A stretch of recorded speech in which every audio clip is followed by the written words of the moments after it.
But to kind of summarize where you guys were when we ended off last time, you guys were eating some food at the tavern. You guys had Wait, the charred chicken. The last, yes, and and you just kind of talked with Jack and the other clowns and such, just to kind of end the night off.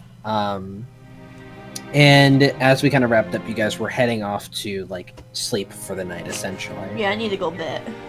I have like no spell slots. I need to go bed. Oh yeah, she needs to go super bed. You overexerted yourself.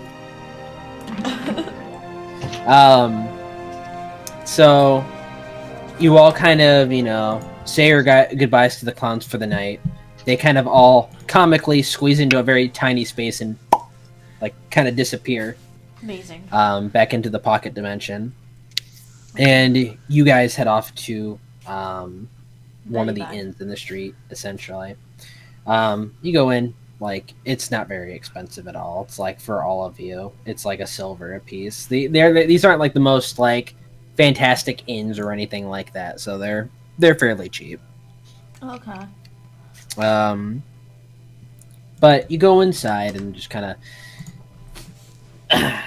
get yourself comfortable, and you hear some side conversation like, did you see that like flock of 100 people just kind of appear out of nowhere? Did they talk about Ricky? Yeah, like half of my rooms are filled now. Yeah, mine too. I don't know what's going on. Very odd. Who knows? Odd, Yeah, they just kind of all came out of that weird like flat wall that was in the middle of the square. It's so strange. Wait, are we like, can we see these people, or are we like in our rooms already? Like as you're walking through to go up to your rooms, you're hearing. I'm gonna go up to one of the people and be like, "Did they talk about Rikiki?" Oh no! And already. The one lady who was talking is like, I think they may have mentioned something like that as they passed by, but my eyes are sparkle. I'm not really sure. My eyes are sparkling. Like, oh my god! Thank you. You're welcome. Behind this helmet, but I'm smiling at you. I'm skipping. I'm skipping now. I'm like skipping in the hallway. Big skipping. So you all head into your rooms for the night and just kind of get cozy. Yeah, you're going into kind of a deep meditative prayer at the moment. Virtus, you're just going and passing out. Normal night for you. Can't wait. Karen, you know the drill. Yeah, I'm already. There's a bed. You know It the looks drill. comfortable enough. Azure and Enid, do you guys share a room like normal? Yeah. Yeah. Okay. So you guys just kind of walk in. There's, again, like 2 separate beds, essentially. Not a very big room, but big enough so that you guys can fit in there. Ahkan, you just see him, like, he kind of, like, tries to gamble a little bit with the room and try to see if he can, like, lower them down a little bit, and then, like, they threaten to kick him out, and he's like, oh, fine. And he tosses up a silver. Just walks past everybody. He's like, I'm going to my room. He's like, oh, wait, hang on. We're going to poor persuasion. Persuasion. You see Ahkan walk up to the room area and then back down the stairs. He's like, hang on one sec. And he walks out. A couple minutes later, he comes back with a big thing of ale. Ramalg paid his silver, and he's going to go take his own room. Okay. And he starts walking up the stairs. He's like, good night, everyone. Oh. What a guy. What a guy, yes. You see as this, again, like 7 foot tall, like charcoal black orc that barely fits in the hallway to go up the stairs, trudge up the stairs, like, doom. Why is he trudging? What happened? Because he can barely fit through the hallway. Oh. You big He's like, yeah, he's like, you see him get to the top of, like, the stairs, like that. There's like a rounding staircase, so it goes up, and then it goes back, and goes up again to get to the next floor.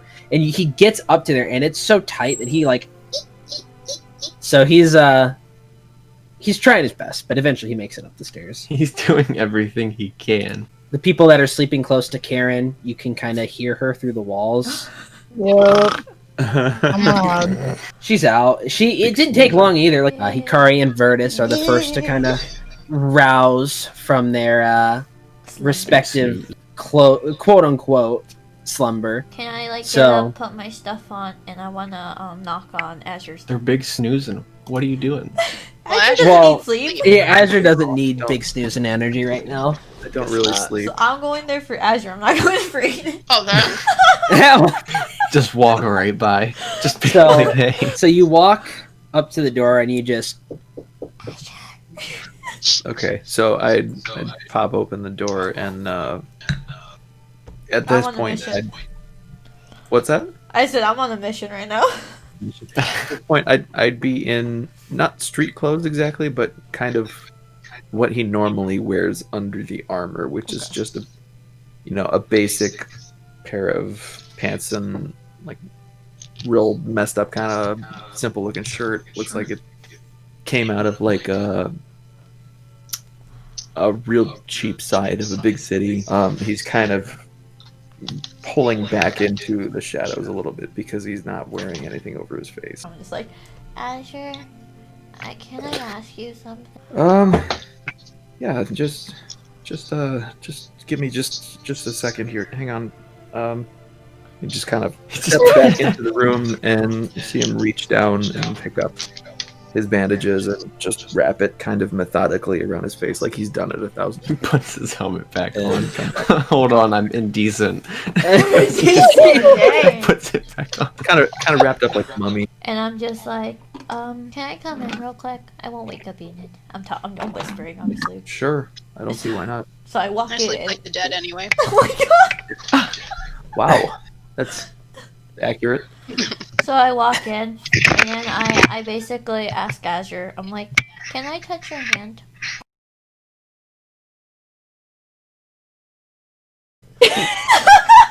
just silent.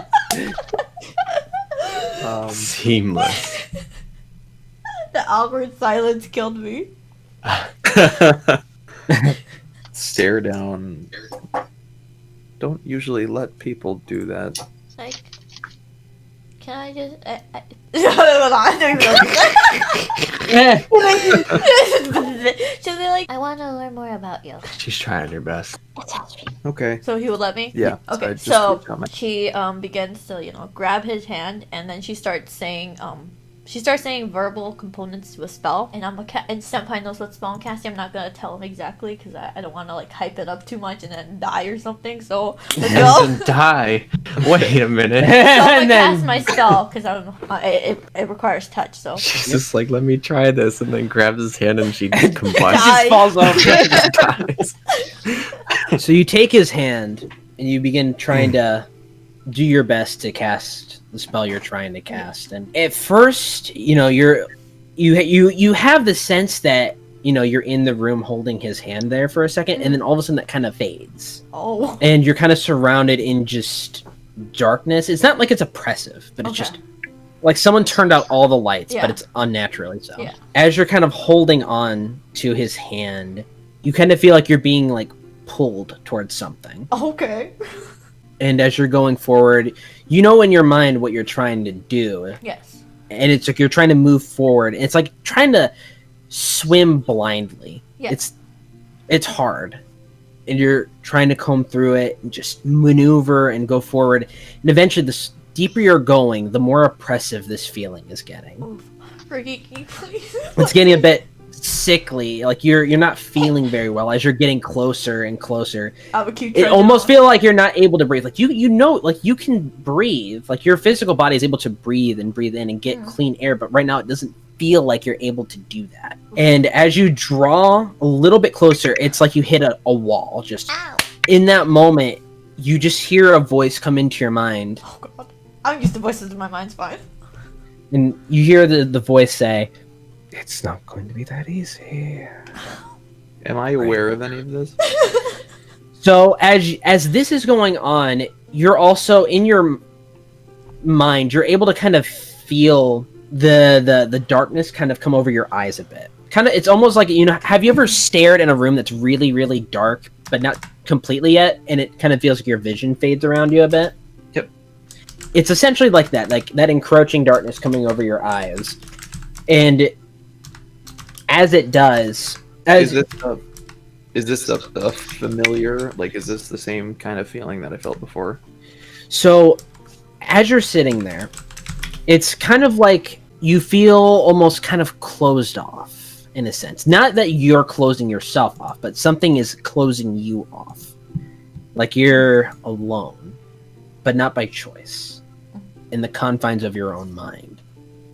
And when you reach out to just try and get a glimpse of what's going on, you also feel like you're pressed up against a wall. Oh, You yeah, feel like there's something on the other side of the wall. You feel like a presence. It feels warm to the touch here at this location. But in that moment that you touch up against the wall, you hear the same voice say the same thing. It's not going to be that easy. I want to talk to this guy. I would immediately try to fight that. So Azure, you just start punching at the wall, and it's not giving way. Hikari, or what do you try to say back? I'll be like, you're not very nice. Mister, I don't know what your name is. And the voice would respond back. Do you really think that I would let a creation of my own be found out that easily by a sniveling young mage such as yourself? It's like, my name is Hikari, get it straight. And I'm a cleric, I ain't no mage. You didn't. And he would just be like, It matters not what you are, magic user. Ragiki will appreciate this either. Ragiki, a name of one I knew in the past. Ooh! I'm sorry. I was like, wait, you know Funny. Ragiki? and he would be like, Funny how he nearly faded from existence. I was so close to completely erasing that fool from everyone's memory. And then you came along. Call him little now. one. Do I right now. Do I know him? Cause I'm starting to feel like I might know him or know of him. Call him now. Call him now. you kind of get the feeling like you would have heard this guy's voice before, Oh, but no, you be can't bring traumatized. yourself to figure out who this is. Oh no. And he says, Your father before you was just as big of a fool as you are. That would hurt. Tea? She's like, he would be like, and he would say, A sniveling little elf that doesn't know when to quit when she's ahead. Just like your father was on the day that I killed him. I'm done. I'm just like, I'm spooked now, man. I'm just like, But that's not my business. so dad isn't here. you go ahead, go say what you wanted to, I Azure. reach out and try to find some weak points in the wall. You're combing around it, but it just feels like almost like you're what's the word I'm looking for? It's kind of like you're behind like plexiglass, Okay. something that's like bulletproof almost. Azure wouldn't know what bulletproof like glass necessarily is, but it's more so for your reference essentially. Okay. You press up against it, you're punching this anything that you can to try and find a weak spot. It just doesn't give. You're trying as desperately as you can. Considering that my character's background and whatever, and that we're in a rest, so I'll get him back anyway. I let loose progressively all the spell slots that I have. Oh my god. Ha! Okay. Wait, is this mentally or are you physically doing this? Mentally. Physically, everybody's asleep, and then you just hear like, You just hear a nuke go off. Magic missile.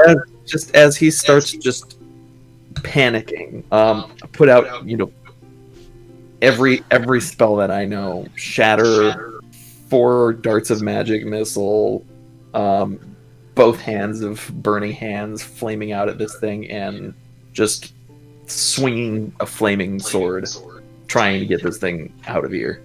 So break the wall. you are swinging. Spells are flying off, reverberating around this like space of yours. You can't see anything, but you know everything is connecting against this wall. You know as you kind of light your sword up in blue fire, a new thing for you. You see the flames for a brief moment, but they vanish into the darkness as well, colliding with the wall. This wall, it feels so unnatural, so oppressive and disgusting. It doesn't feel like it should be able to close you off. But on the other side of this, you can begin to faintly hear the conversation that is going on between Hikari and this presence. The voice, the presence, you've been able to hear just fine, but now you hear who's on the other side of this wall. And you hear him utter the words, "How I killed your father." And you hear Hikari say, "So Dad's dead?" Yeah, pretty much. I just start punching the wall as hard as I can, repeatedly. Over Good and over. morning, everybody. Everyone. So you start hitting, hammering, punching.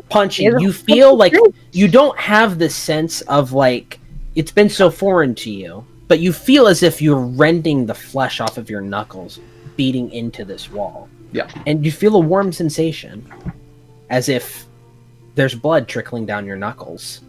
A sensation you have not really felt in some time. And as she finishes up what she said, the presence comes back and says, "Yes, you sniffling whelp. I killed your father with my bare hands. That's why you were cast out.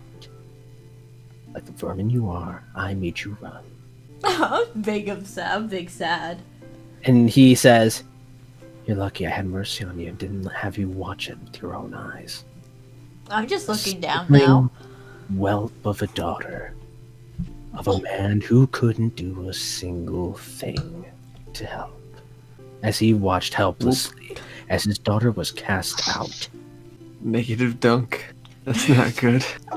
I can't talk about him that way. He was a good dad. You'd be like, "Oh, really? I can't talk about him that way. I can talk about him however I wish.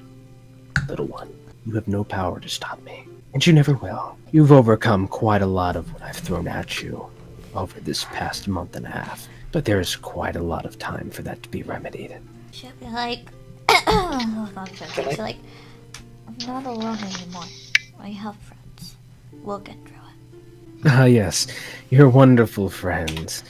Even the one that's unconsciously sending me information about you every day. I'll be like, "I trust Azure." You'd be like, "Oh, really? You do? That's cute. That burning optimism of yours was always the most wretched thing I hated about your father." Can I still hear all of this? Yes, you're able to hear this. Okay. Rage increase. I just start screaming as I punch the wall with my other hand. And I would act it out, but my daughter is asleep. Like, yeah, right. Yeah. So Imagine. just screaming.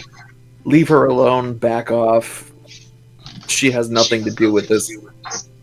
and the Do I hear presence, that? you kind of hear a dull thudding, but you Okay. can't hear any words. Okay. And in the moment that he's saying this, the presence shifts to solely speaking to you, not even to Hikari. She cannot hear what is about to be said. Oh no. She has nothing to do with this. That's cute. You keep thinking that. So I just back up a little bit. Blood just pouring down my arms off my hands. Why don't we keep this between the two of us? I normally would have, but when someone tries to intervene with a creation of mine, I have to step in, you know? It seems I to can't have me that you have a little bit of an inflated sense of self here. You did not create me, though you may have raised me. You keep telling yourself that, Azure. You create life? I find that hard to believe. Even the gods don't create life. The gods created everything. They created life. They created everything that came before you. And they created everything that made you. When I say I created you, I know I did not simply create the creature that stands before me. No. I tried to take everything that you were and shatter it under my foot. But that simple resilience of yours proved to be a bit more formidable than I would have expected. And it won't be the last time. Oh, I don't expect it to be. Go ahead and grow as strong as you like, Azure. You'll never stop me.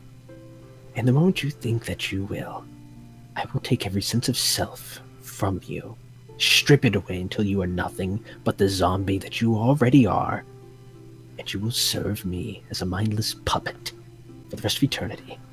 We'll see. We will. Time will tell. But I hope that you remember this night well.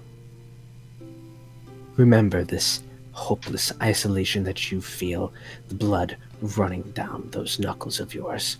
A feeling you will never feel truly again for the rest of your unnatural life. And just remember, the one that pulled you into this and made you what you are at this moment was none other than myself. You may have made me into what I am, but you also made me immortal. So no matter how long it takes, even if you take over me, there will always be time to make it right. Immortality is a funny thing, Azure. All things come with their own costs.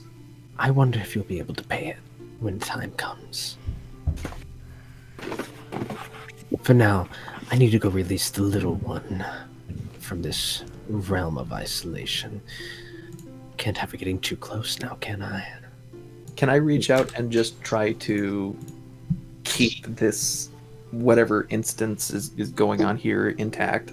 You reach out to try and, like, in some physical manner, like, grasp onto what is ever going on here, trying to will yourself to keep this little instance of time, essentially, from being pulled from you. This weird, introspective conversation going on. And as you try and will it, you feel it's being pulled away harder and harder from your grasp. It is insatiably hard to hold on to. Make a strength saving, or not? Yeah, a strength saving throw. Throw. Oof. In trying to hang on to it, it slips out from your grasp and it begins fading from you. Not so much the darkness and the isolation, but at least the presence that was in front of you. And as you do, you just begin to tumble inside of this isolating prison of your mind for a moment. And you become isolated as the voice now shifts back to just now strictly Hikari. Can I hope- hold on. Okay. Can I cast thaumaturgy to make my voice boom? So I can just say, because I'm going to assume Azure somewhere, because I mean they're studying, and who else would be here besides this guy? Yeah, right. Logically, so I'd be like, I'd probably say something like, "Thank you, Azure. Just know I believe in you." I say it booms everywhere. And as that echoes and reverberates, Azure, as you're tumbling in this darkness, because of the way that the echo and the thaumaturgy and its magical nature kind of work, it reverberates through the wall that was in front of you. Not super clear, but you still can make out what's being said, as if it's kind of almost coming through, as if it's coming through a very thick wall. And you're able to at least make out what Hikari has said. And as you do, the darkness kind of begins to fade from your eyes a bit, slowly, and your physical self is kind of coming back. Hikari, however, as this is going on, the voice says to you, "Try all you like. You will fail as your father has failed, and you will die as your father has died." I'm like, no. I was like, no. I see that all that isolation's not let you grow up very well. If all you can mutter is no, then something tells me I don't need to worry too much. I'm sad. You're pathetic. Just like your father was. Tiny bird is right now. In And my as mind, it- I'm thinking that. he says that, you begin to feel the darkness begin to collapse over you. I need you to make a Constitution saving Oh, throw. you know I'm bad at this, so you know it's not gonna end well. Con save.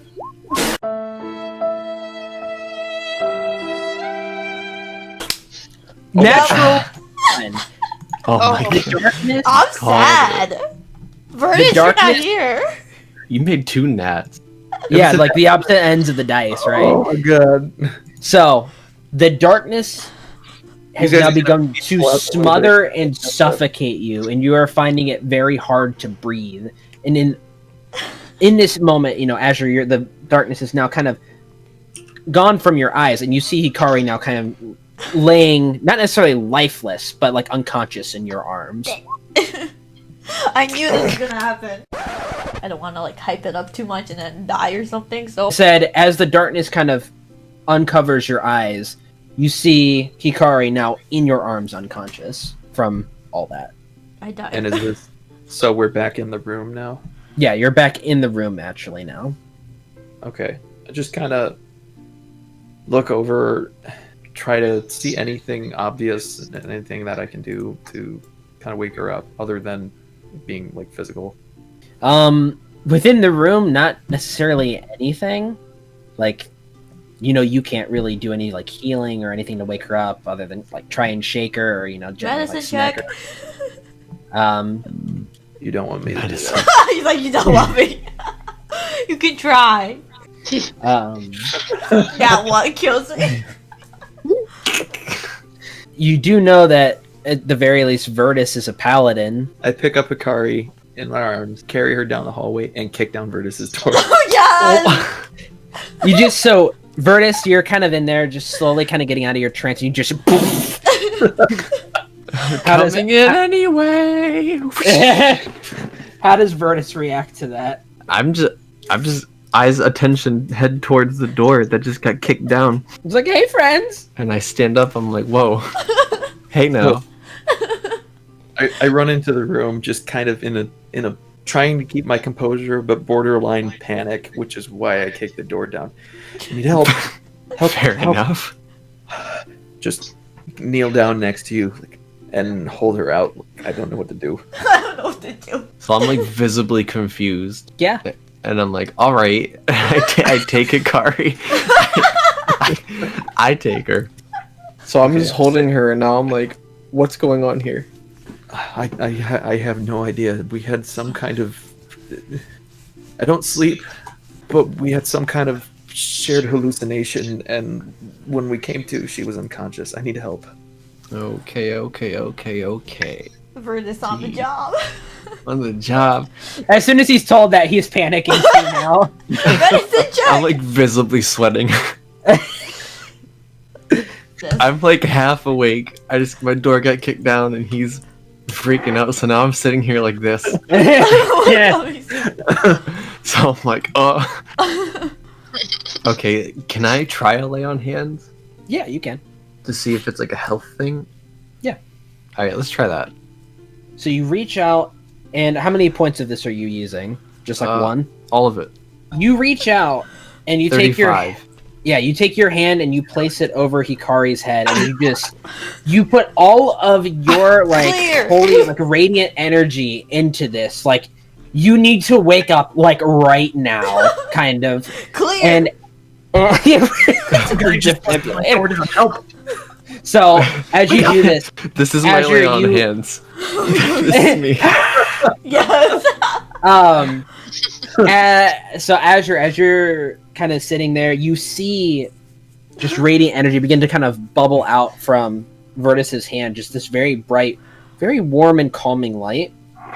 And Hikari, as you're just in this darkness and feeling like you are being suffocated and you just cannot seem to wake up, all of a sudden very bright light begins to kind of radiate in the darkness a bit.